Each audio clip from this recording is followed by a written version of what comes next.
We like sports and we don't care who knows. From shooting hoops to the Super Bowl. We like sports and we don't care who knows. Welcome back, guys. Episode 4 of Flem and Lem podcast. That's Lem. That's Flem. And we are Flem and Lem. Lem, what we got going on today? We are talking lots of NFL. We're going to talk Kyler Murray. We're going to talk some Oklahoma or the A's. Did he make the right choice? Also going to talk some Zion Williamson, if he should actually stay with Duke or if should he sit out the rest of the season. And then Manny Machado finally signed. We're talking baseball. Got some big news. Let's go. Let's go.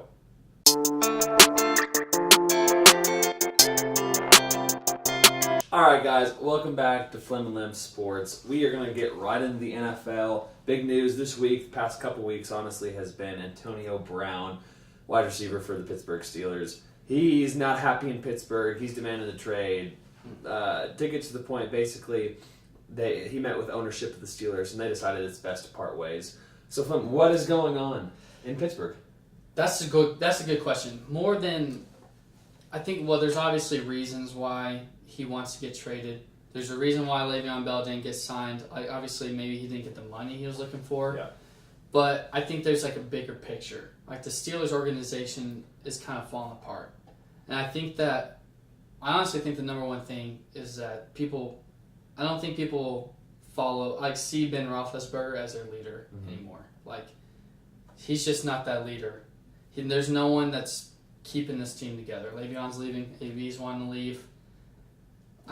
Who's happy in this? But why isn't Ben Roethlisberger a leader? He's a two-time Super Bowl champion. Like Antonio Brown has played in one Super Bowl. He was young when they lost to Green Bay. He only had one catch that game. But like Ben Roethlisberger is a Super Bowl champion. He is the face of the Steelers organization. Is it a lack of that's respect? A good question. I mean, during the middle of the season when Ben Roethlisberger called out AB, do you remember that? Mm-hmm. And then AB, he kind of took it well during the press, but then there was reports that said that basically he took shots at Ben. Yeah. And so, for whatever reason, there's just a misconnect, you know? Maybe they think that he's past his prime and he still thinks that he's a leader, but they don't think he's a leader. I'm just a little confused. I'd like to know more details because he is a leader. If you win 2 Super Bowls, you're a leader of a franchise. I want to know, is it Antonio Brown? Well, is Eli Manning the leader of the Giants? Or is Odell or Saquon? I think Odell and AB are on the same page. So that's what I think. Now. They're divas. Do you think they're divas, or you think that they're becoming the leaders, but everyone thinks that they're kind of defined? I think they could be leaders, but I think they're too big of divas to be leaders. Yeah, because that's how I see it. Big Ben, Eli, they've been winners, but they're past their time. Yeah. There's new players in the organization that are trying to be the leaders. Yeah. And it's kind of like a power struggle. Yeah. Almost. Okay, that's probably good. So. But AB's getting traded. So. Yeah, he is. He's gone. So. I guess. Yeah. Well, they decided they're going to part ways with him. Obviously, it's a trade, so Antonio Brown can't leave, nor can he pick his destination. Right. But I went through. I outlined my top 3 picks of where Antonio Brown is going to go. Number 3, I think the Jets could make a play for him. They've got the money because Antonio Brown, he's got, I think it's about $36 million over 3 years, so that's a big hit, especially for a wide receiver cap wise. So the Jets have the money. They could have some picks. They got a young quarterback, new coach, offensive minded Adam Gase. I think the Jets are a good fit. Right. Number 2 is the Niners. The Niners have the money, and Antonio Brown wants to go there. He's liked multiple Instagram posts. He's talked to Jerry Rice. He liked some posts that had him photoshopped into a Niners uniform. They had the money. Garoppolo's going to come back. It's a young team. People want to see that. What I honestly think the Steelers could do, and maybe I'm completely wrong, but they could say, "Oh, you want to go there? All right, you're not going there." Yeah. Which leads me into my number 1 pick is the Raiders, because they have the picks. They have, is it 3 first-round picks? They got a lot. And they have the money. Mm-hmm. They're not bad. And what I say by that is Derek Carr is a good quarterback. He just needs to find it. Gruden's going to find his way of coaching. Like the Raiders, it wouldn't surprise me if they were good. So I think the Pittsburgh Steelers could say, you want to go to San Francisco? All right, we're going to send you as close as possible, but also as far away. We're going to send you to Oakland. Well, and I think obviously he's a good fit for the 49ers because young quarterback, young coach who's, offensive minded and things like that. I don't really see the Raiders because I feel like John Gruden is trying to make his own team. Mm-hmm. That's why he's getting rid of all the Amari Cooper, Khalil Mack. Yeah. Kind of trying to rebuild his team the way he wants it. And does Antonio Brown really fit that mold? We don't know. That's true. Who knows? But it's up to him. Yeah. I guess we'll find out. It's a trade, so Anything could happen. anything could happen. I mean, he could wind up in. It doesn't have to be those 3 teams. It's not like Le'Veon where he gets to pick. Right. Now, moving into some other or transactions that we've seen this past week. Joe Flacco and Kareem Hunt have switched teams. Yeah. Flem, let me ask you, who is going to have the bigger impact for their new team? Well, bigger impact, I think it's Joe Flacco. Because I think he is going to be the starter. Yeah. Undoubtedly the starter. Whereas Kareem Hunt, he'll play. Yeah. But I think he'll be in more of a platoon role with Nick Chubb. And maybe they keep Duke Johnson, but I don't really see much reason to. But he'll be platooned. And so he'll make an impact, but not as big as the starting quarterback, undisputed, and Joe Flacco. Yeah. And Case Keenum, I mean, let's just put the way it was 2 years ago with the Vikings. That's not going to ever happen. Yeah, again. that was a happen. crazy year by Case Whereas Keenum. Joe Flacco, he hasn't been a consistent winner, but he's been a consistent producer. Okay. And so I think they can rely on him, and he'll make that impact. I'm going to take Kareem Hunt in the bigger impact. Originally, I had Flacco down, but the reason I say Kareem Hunt is because the Browns have 0 expectations. Right. And that's why, because the pressure's on Joe Flacco.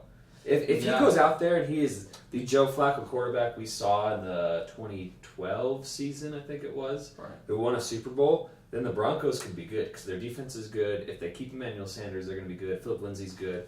But there's no expectations. So if Hunt even does decent, he's made a bigger impact because he doesn't have to make an impact. And that's so weird because I think the Browns are in the driver's seat. They're in a good spot. Division. They're in a good spot. Flacco hasn't won 10 games as a starter since 2014. He's only made the playoffs once in his past 6 years. Mm-hmm. And Kareem Hunt, he led the league in rushing 2 seasons ago. He was on his way to over 1,000 yards this year. The only thing is he's going to be suspended. We don't know how long, a certain amount of games. Right. Maybe he only gets in 4 or 5 games, doesn't make a huge impact. But anything is good for him. Right. And I don't know if this means more wins for the Broncos. Yeah. I don't think it increases they don't become a playoff team.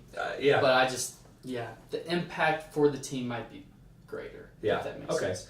I saw a crazy stat. Okay. In his last 41 starts, Joe Flacco compared to Case Keenum. You ready? Yeah. Flacco, 50 touchdowns. Keenum, 49 touchdowns. Yeah. Flacco, 34 interceptions. Keenum, 33 interceptions. Flacco, 63.8 completion percentage.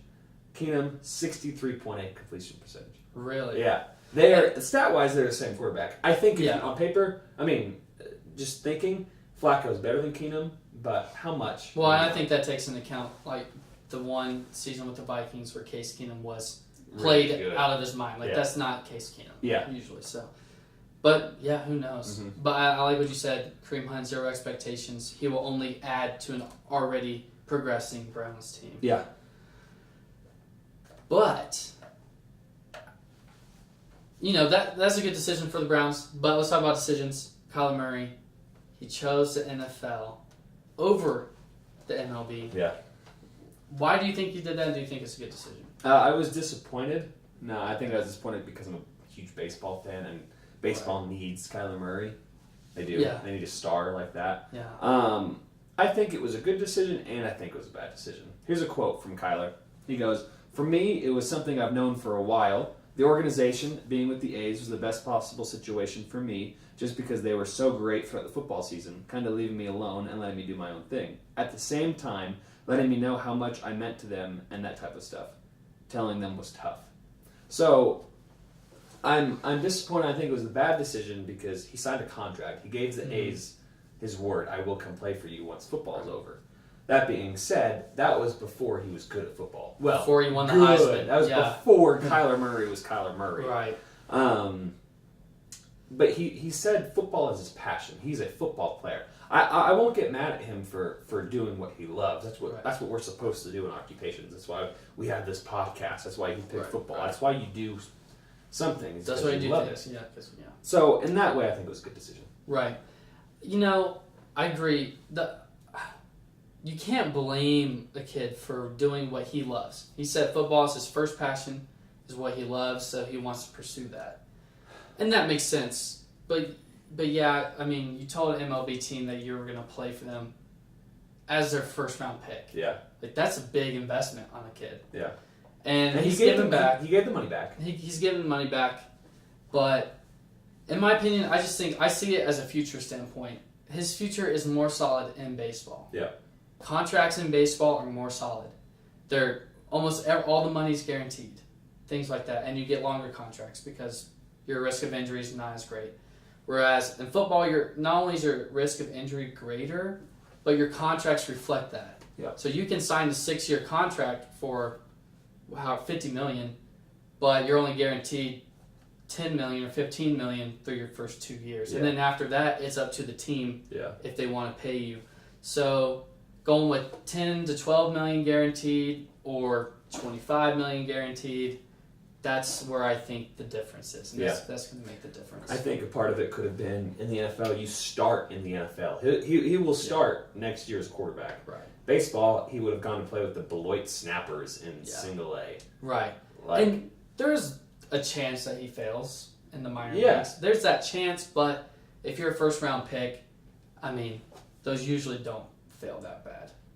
Now, do you think he's going to be a good quarterback? That's a tougher question. I don't see him starting right away. Yeah. Whoever picks him, I don't think he starts. I think he kind of will be a Lamar Jackson type. Okay. To where we might see him come in halfway through the season, but I don't see him starting, and I don't think he'll be as successful now. I saw a stat. Because everyone's like, he's short. He's going to get all these passes batted down. He can't see over the line. Yeah. Well, he won the Heisman. Yeah. So, he's good. Gotta be decent. Yeah. So I saw this stat. It was last season for Oklahoma. He had 5 passes batted down at the line. Okay? Right. Daniel Jones of Duke. Yeah. More about Duke later. He's 6'5". He had 12 passes batted down. Drew Lock, 6'4". He had 8. Dwayne Haskins, 6'3", had 5. Right. You're seeing these taller quarterbacks. It's not that big. It's well, Baker Mayfield was successful in the NFL, and he'd be classified as maybe a little bit undersized compared, but successful. Murray's got the arm, he's got the speed, he's got the talent. I also don't know if I see him as the most successful quarterback. But he's a freak athlete. Yeah. He is an incredible athlete, and that's going to help him. So I guess we'll find out. He'll be at the Combine later in March, and we'll see how he does. I'm excited for it. Headed into topic 2, we are going to talk Duke, UNC, specifically Zion Williamson. Should he keep playing this year? He should. But we'll talk about it more coming up. Let's go.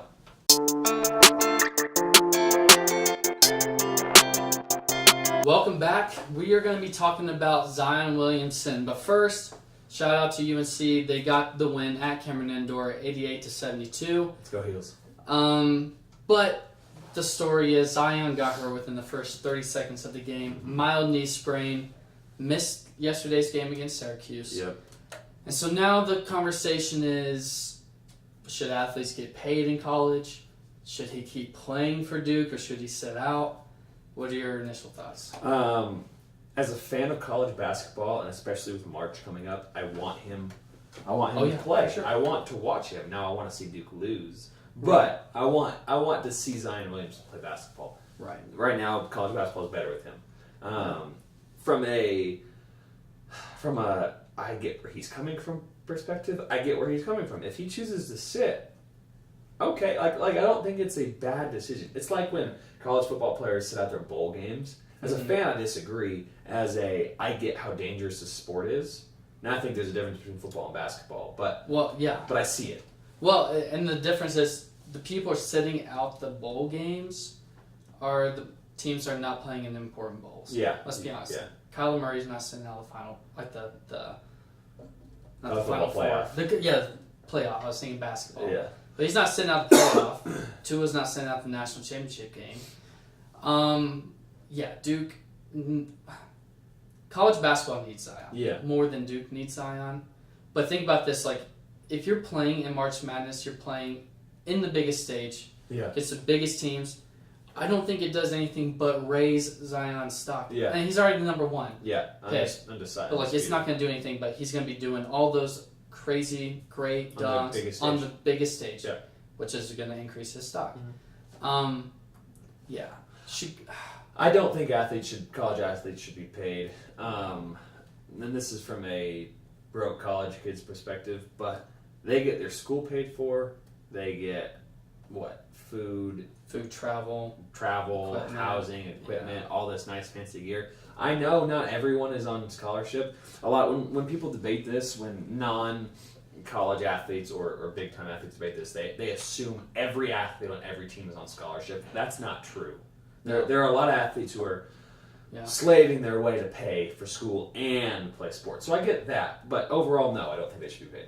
Right, because they are getting paid in a way. And I think the way to solve that is just open up, give them a chance, or give them the possibility of declaring for the draft out of high school. Yeah. That way, if you want to get money, you can declare, but that's your risk. Like, if you fail, you fail. Mm-hmm. And you'll never get the chance to go back and play college and raise your stock. But if you want to raise your stock and go play in college, you got to understand you're not going to make more than what the scholarship provides for you.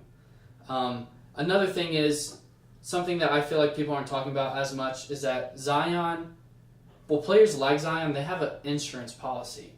So it's based on like their perspective, like coming into their season at Duke, where were they ranked?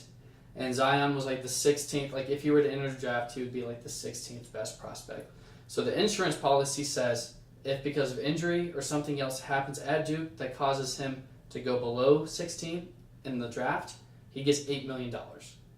$8 million. He has an $8 million insurance policy. That's all his if he gets injured.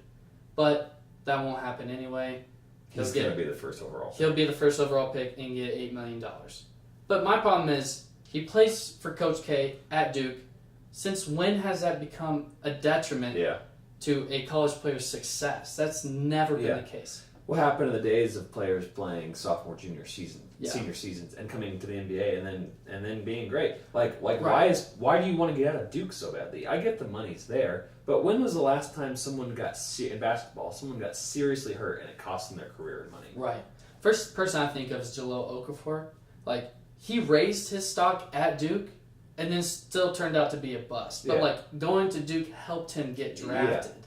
So I never thought it's hurt anybody. I agree. College kids shouldn't get paid. Yeah. I mean, they already do, but they shouldn't get paid millions. Well, and how many college basketball players are ready to go to high school to the NBA?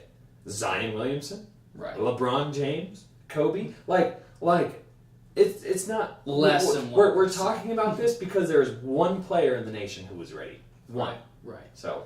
And he could be the next LeBron. Yeah. And that's why, and that's why we're talking about this. He sprained his knee on a non-contact injury. It's a freak. He could have done that running drills. Yeah. So, I just think it's kind of, the times, but it's something to talk about. They create huge revenue should they get paid, but they shouldn't. Yeah. They're already getting paid. But coming up, we're going to be talking Manny Machado and a little bit of spring training. Let's go. Baseball.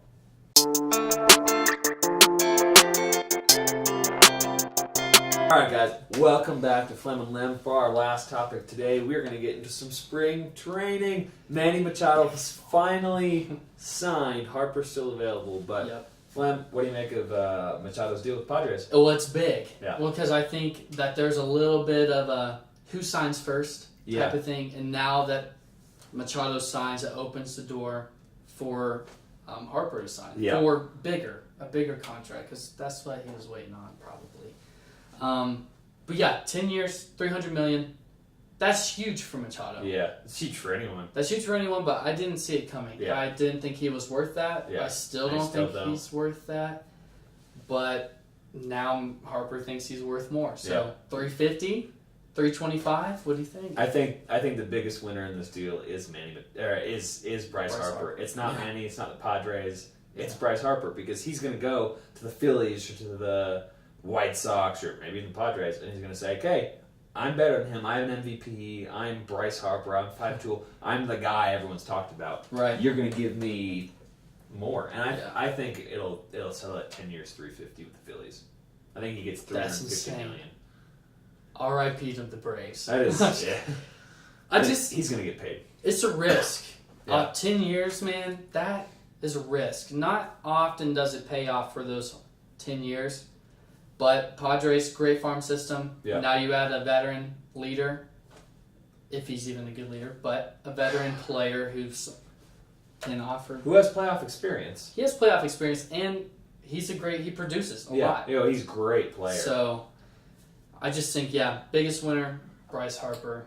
The biggest stat, if we want to talk about the Padres, can't believe we're talking about the Padres, but since 2005, 13 of the 14 Major League Baseball teams who were ranked the number one farm system made the playoffs within 2 years of that designation. Ranking. Yeah. So... Yeah, Braves did it last year. You want to know the only team that it took more than 2 years? Those 13 of 14 teams? The Royals, who went to back-to-back World Series. Yeah. So basically what this says is if you have the top farm system, it might take a little time, and the Padres have been bad for so long. Yeah. But they will be good. Give them 2 years, especially with that division, who I don't see really going anywhere. Right? I mean, the Dodgers are good, but the Padres could be set up, and they're not done yet. They might get Harper. They might get Keuchel. They might go get Kimbrel. I think the Padres are set up to be good. They are, and the Dodgers, I think that they're set up to go down. Yeah, if that makes sense. I agree. So, watch out for the Padres and watch out for the Phillies. I know the owner was in Las Vegas talking to Bryce, so we could hear about that soon. I know. The whole offseason has been, the Phillies are in the lead. This team's in the league. I think it's. I mean, I don't want to spread more rumors, but it's not if he's going to sign with the Phillies. It's when and how much. I think Harper is going to be in Philadelphia. Yeah, which saddens me.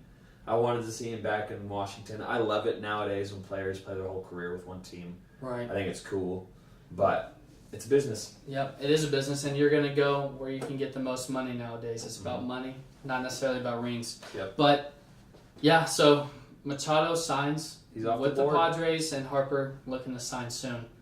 But that's it for baseball. We're going to be back with Flem and Lem's last words. That's coming up next. Let's go.